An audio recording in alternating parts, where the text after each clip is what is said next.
Governor Newsom's press release said Measure D would guarantee that San Diego would continue to, quote, receive its fair share of vital infrastructure funding. Project labor agreements called PLAs require building contractors to enter into a work agreement with a union or other employee group.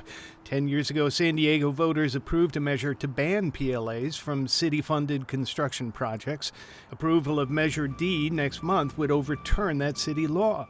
Carol Kim supports Measure D. This is actually very simple. The simple thing is that it's about making sure that city law is clearly and definitively in alignment with state requirements, and that we are allowed to get our fair share, period. Project labor agreements are politically controversial, favored by labor and opposed by free market conservatives.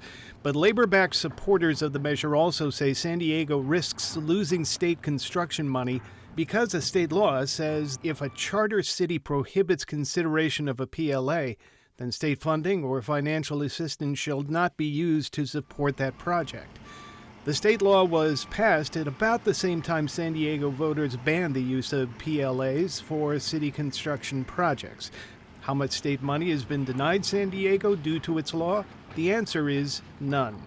Abdul Rahim Hamid, president of the National Black Contractors Association, says the argument for Measure D is an empty threat. It's the Democratic Party who's been funded by labor PAC money, who's in Sacramento telling the Democrats locally, just tell them that we're going to not fund you and use fear taxes and scaremongering to push the voters into supporting a measure of exclusion. Hamid and other opponents of Measure D point out that there is an exception to the ban on PLAs when state funding is at risk.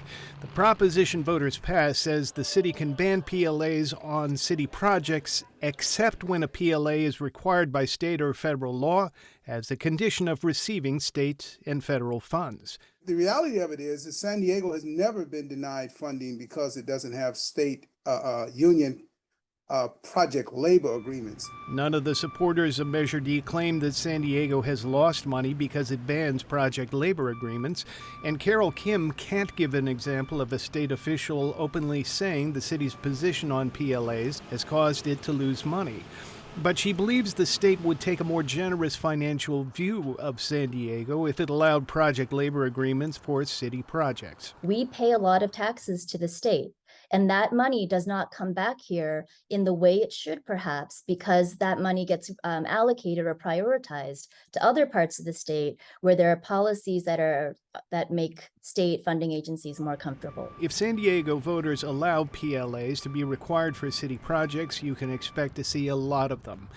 The San Diego City Council, not the voters, chose to put Measure D on the November ballot. Thomas Fudge, KPBS News.